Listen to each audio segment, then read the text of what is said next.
Drame de troll tiré du recueil de nouvelles Disque Monde de Terry Pratchett.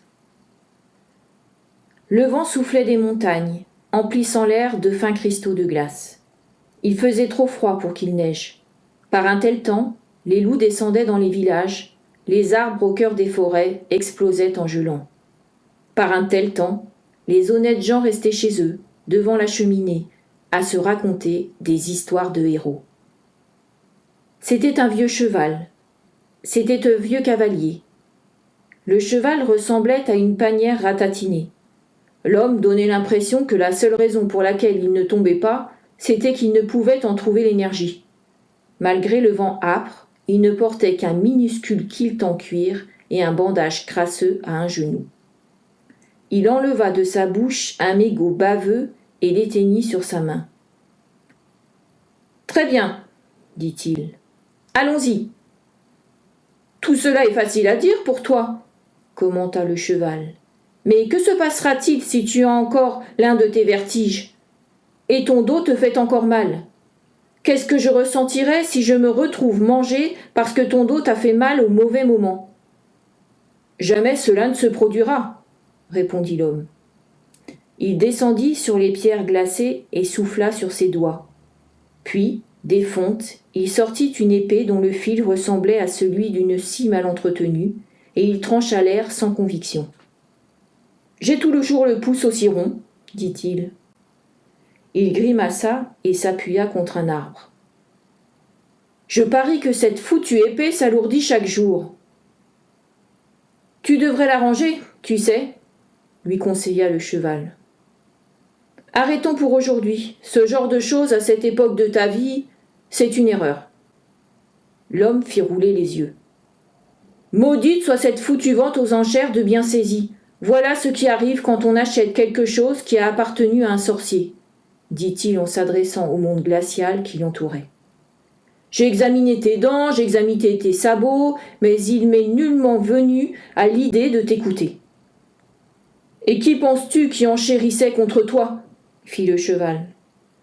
Cohen le barbare resta appuyé contre l'arbre.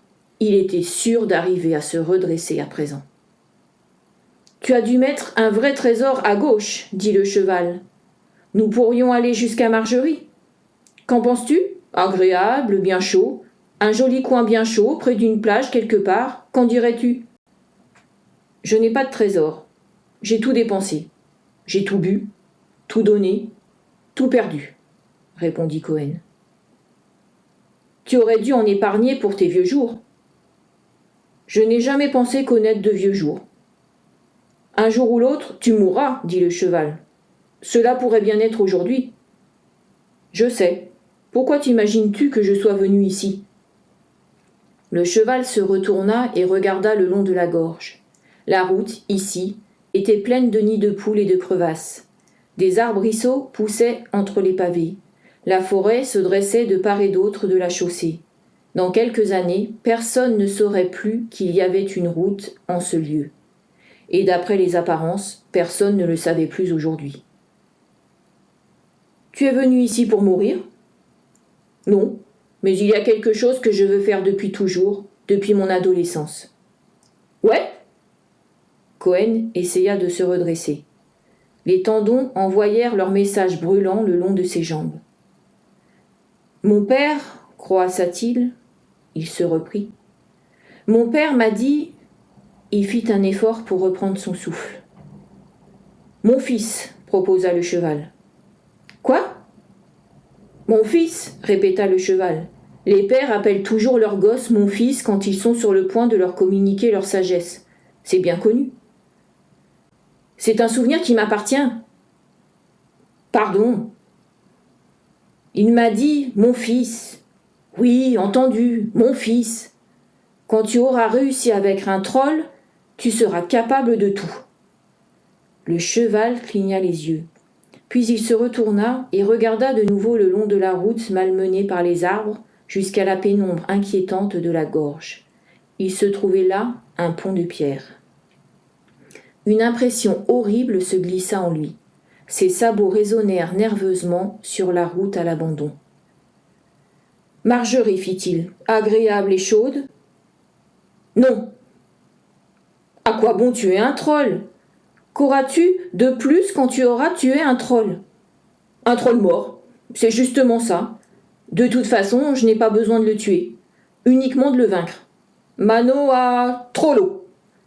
Et si je n'essaie pas, mon père se retournera dans son tumulus.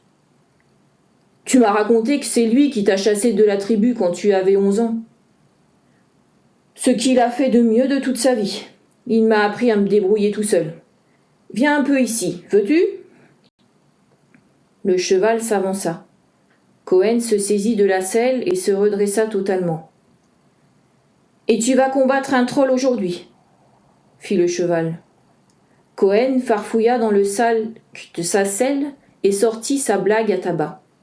Le vent fit s'envoler des bouts de tabac tandis qu'il se roulait une nouvelle cigarette à la main. Ouais.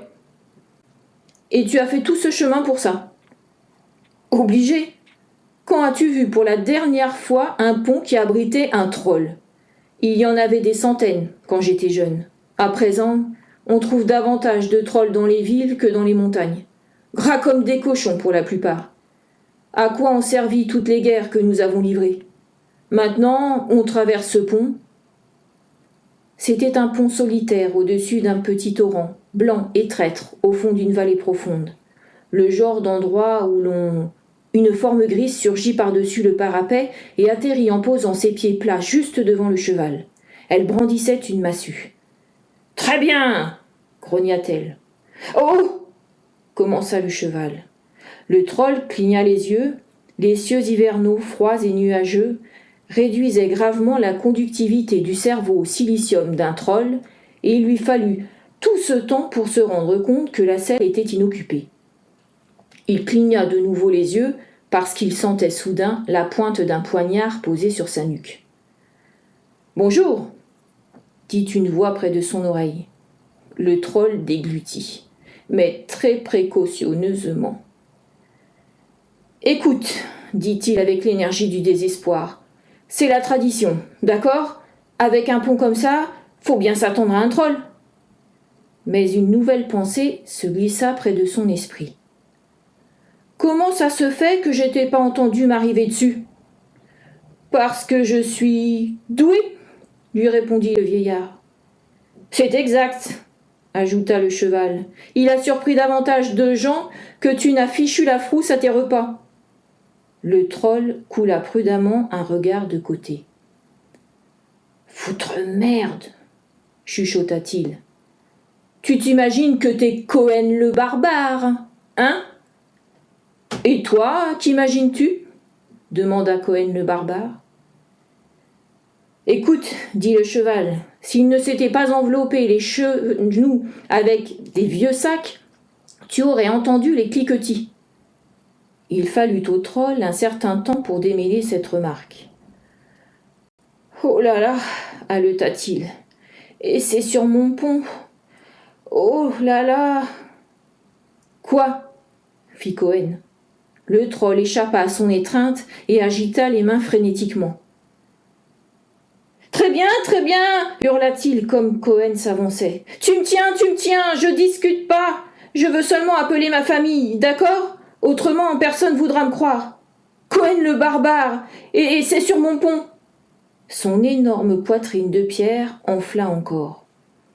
Mon foutu beauf se vante tout le temps de son énorme foutu pont en bois, et ma femme arrête pas d'en parler. Ah, j'aimerais voir la tête qu'il fera. Oh non, que penses-tu de moi? Excellente question.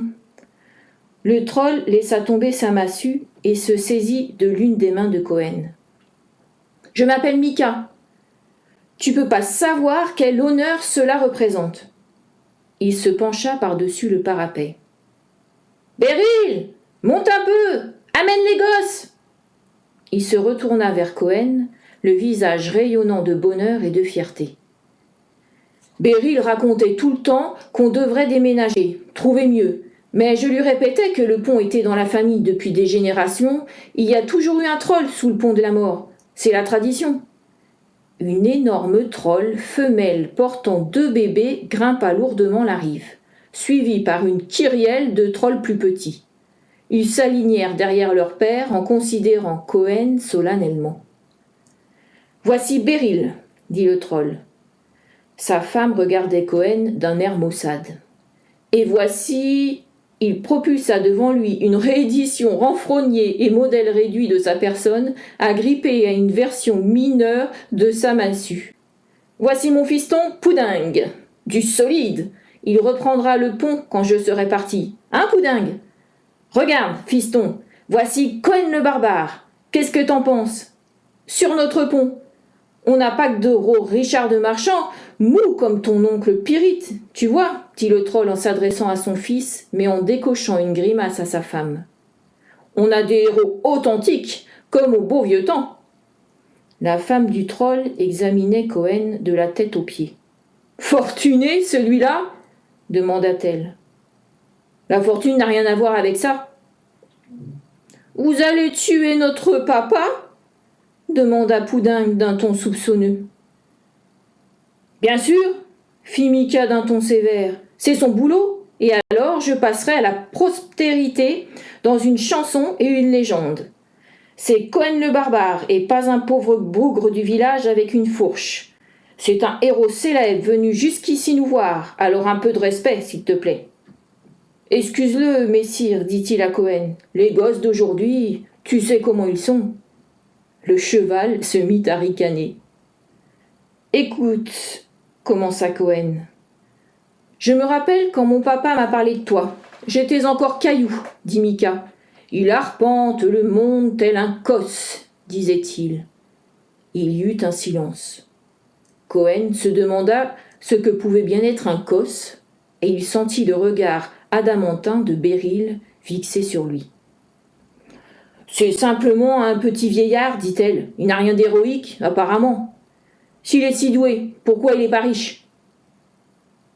Écoute un peu, commença Mika. Voilà donc ce qu'on attendait, hein, fit sa femme. Tapis sous un pont, tout troué depuis tout ce temps, à attendre des gens qui ne viennent jamais, à attendre des petits vieillards aux jambes arquées. J'aurais dû écouter ma mère. Tu veux que je laisse notre fils sous un pont en ruine à attendre qu'un petit vieillard vienne le tuer ? Voilà ce que ça représente, d'être un troll ? Eh ben, ça, jamais ! Allons, tu vas... Ah ! Pyrrhite n'attrape pas des petits vieillards. Il se trouve de bons gros marchands bien gras. Lui, c'est quelqu'un. Tu aurais dû partir avec lui quand il te l'a proposé. Plutôt manger des vers. Des vers ? Ah ! Puis quand peut-on s'offrir des vers ? Est-ce qu'on peut se parler ? Dit Cohen au troll. Il se dirigea vers l'autre extrémité du pont en faisant osciller son épée au bout du bras. Le troll le suivit lourdement. Cohen prit sa blague à tabac. Il leva les yeux sur le troll et lui tendit le petit sac. « Tu fumes ? Ce truc peut te tuer, dit le troll. « Oui, mais pas aujourd'hui. »« Je t'interdis de t'acoquiner avec tes bonariens de petits copains, beugla Beryl de l'autre bout du pont. Aujourd'hui, il faut que tu ailles à la scierie. Tu sais bien que Silex a dit qu'il pourrait pas te garder si tu prenais pas ton travail au sérieux. » Mika accorda à Cohen une petite grimace chagrine. « Elle me soutient énormément, dit-il.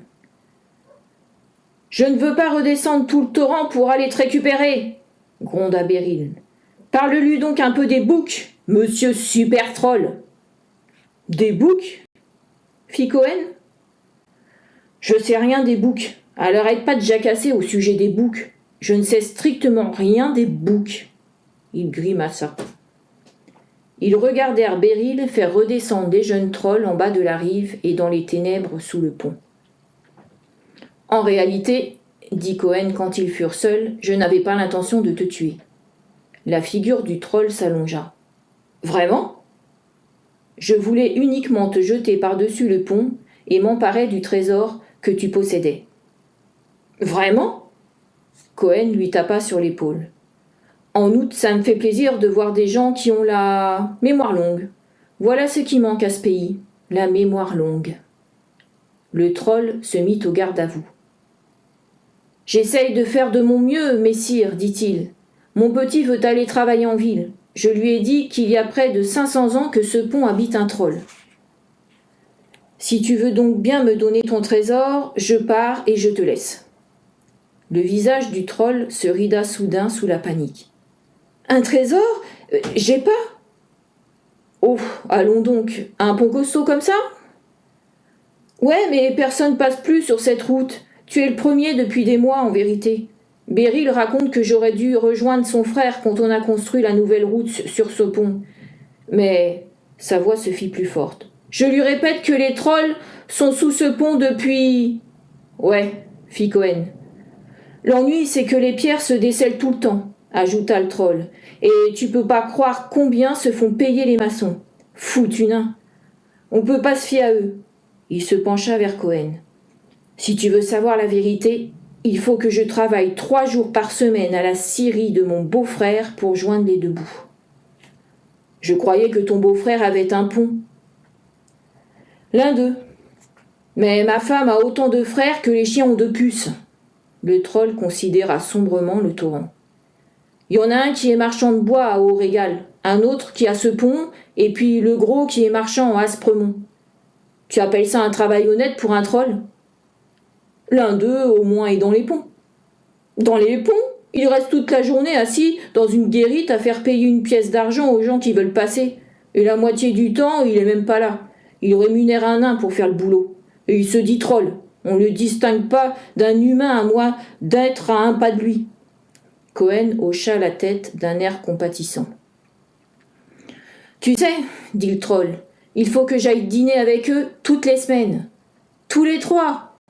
Et il faut que je les entende dire qu'on doit vivre avec son époque. Il tourna son gros visage triste vers Cohen. Quel mal à être un troll sous un pont, demanda-t-il. J'ai été élevé à être un troll sous un pont. Je veux que le petit boudingue soit troll sous un pont après ma disparition. Quel mal à cela ? Il faut qu'il y ait des trolls sous les ponts. Autrement, à quoi sert ce monde ? À quoi ? Ils s'appuyèrent sur le parapet d'un air morose et contemplèrent l'eau blanche. Tu sais, dit lentement Cohen, je me rappelle quand on pouvait chevaucher d'ici jusqu'au mont de la Lame sans rencontrer un seul être vivant. Il manipula son épée. Du moins qu'il reste longtemps vivant. Il jeta son mégot de cigarette dans les eaux. À présent, ce ne sont plus que des fermes. Rien que de petites fermes exploitées par de petites gens. Et des clôtures partout. Partout où on regarde, des fermes, des clôtures et des petites gens. Elle a raison, naturellement, dit le troll en continuant une conversation intérieure. Sauter sur le gens qui passe sous un pont, ça n'a pas d'avenir. Ce que je veux dire, continua Cohen, c'est que je n'ai rien contre les fermes, ni les fermiers. Il en faut bien. C'est simplement qu'auparavant, ils se trouvaient aux marges, loin d'ici. Et maintenant, les marges sont ici. Repousser sans cesse, dit le troll, sans cesse changer, comme mon beau-frère Silex, une Assyrie, un troll qui dirige une Assyrie. Et il faudrait que tu vois le désastre qu'il a fait de la forêt de Coupombre. Cohen, surpris, releva les yeux. Quoi ? Elle qui était habitée par les araignées géantes ? Des araignées ? Il n'y a plus une seule araignée maintenant, rien que des souches. Des souches ? Des souches ? J'aimais beaucoup cette forêt. Elle était sombre et inquiétante.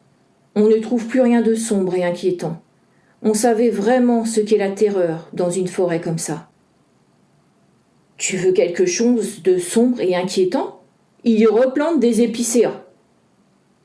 Des épicéas ? C'est pas une idée à lui. Il est capable de faire la différence entre des arbres. Ça revient à Argile. C'est lui qui lui a suggéré. Cohen eut un vertige. Qui est Argile ? J'ai dit que j'ai 3 beaufs, pas vrai ? C'est le marchand. Il a affirmé qu'en replantant, ce serait plus facile de vendre le terrain. Il y eut un long silence tandis que Cohen digérait cette dernière information. Puis il annonça. On ne peut pas vendre la forêt de Coupombre. Elle n'appartient à personne. Ouais, il dit que c'est pour ça qu'on peut la vendre. Cohen tapa du poing sur le parapet. Un bout de pierre se détacha et tomba dans la gorge. Pardon, fit-il. Mais rien, il tombe toujours debout, comme je te l'ai dit. Cohen se retourna. Mais qu'est-ce qui se passe? Je me rappelle toutes ces guerres terribles. Pas toi? Tu as dû aussi te battre. Ouais, j'avais ma massue. C'était censé être pour un avenir tout neuf et magnifique, la loi et le reste. C'est ce que tout le monde disait. Eh bien, je me suis battu parce qu'un gros troll avec un fouet m'a conseillé de le faire, expliqua prudemment Mika. Mais je vois ce que tu veux dire. Je veux dire qu'il n'était pas question de ferme et d'épicéa, non? Mika baissa tristement la tête. Mais me voilà avec mon semblant de pont. Je suis vraiment désolée. Tu fais tout ce chemin et puis... Et puis, il y avait bien un roi, ajouta Cohen en regardant l'eau. Et je crois qu'il y avait encore des sorciers. Mais oui, il y avait un roi. Et je suis tout à fait certain qu'il y avait un roi. Je ne l'ai jamais rencontré. Tu sais, il fit un large sourire au troll. Je ne me souviens même pas de son nom. Je crois qu'on ne m'a jamais donné son nom. Environ une demi-heure plus tard, le cheval de Cohen émergeait des bois sombres pour avancer sur la lande sinistre battue par le vent. Il marcha lourdement pendant un moment avant de dire « Très bien, combien lui as-tu donné ?»« 12 pièces d'or, » répondit Cohen. « Et pourquoi lui avoir donné 12 pièces d'or ?»« Parce que je n'en avais pas une de plus. Tu dois être fou. » Comme j'ai commencé dans le métier de héros barbare, expliqua Cohen, tous les ponts avaient un troll en dessous.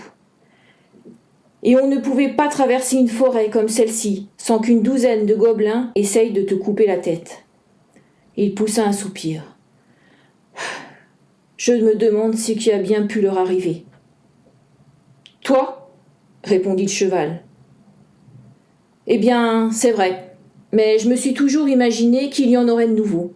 J'ai toujours cru qu'il y aurait de nouvelles marches. Quel âge as-tu ? Demanda le cheval. Sais pas.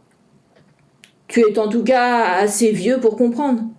Ouais, exact. Cohen alluma une nouvelle cigarette et toussa jusqu'à ce que les larmes lui montent aux yeux. Ton esprit ramolli ? Ouais. Donner ton dernier dollar à un troll ? Ouais. Cohen souffla un filet de fumée en direction du coucher de soleil. Pourquoi ? Cohen fixait le ciel. La lumière rouge était toujours aussi froide que les pentes de l'enfer. Une bise glacée soufflait sur les steppes, fouettant ce qui restait de sa chevelure. Par égard pour ce qui devait être. Pff. En souvenir de ce qui fut. Pff. Cohen baissa les yeux. Il eut un large sourire. Et pour avoir 3 adresses. Un jour, je mourrai, dit-il, mais pas aujourd'hui, je pense. Le vent soufflait des montagnes, emplissant l'air de fins cristaux de glace. Il faisait trop froid pour qu'il neige. Par un tel temps, les loups descendaient dans les villages, les arbres au cœur des forêts explosaient en gelant. Seulement, en ces temps-là, les loups étaient de plus en plus rares, et les forêts de moins en moins nombreuses. Par un tel temps, les honnêtes gens restaient chez eux, devant la cheminée, à se raconter des histoires de héros.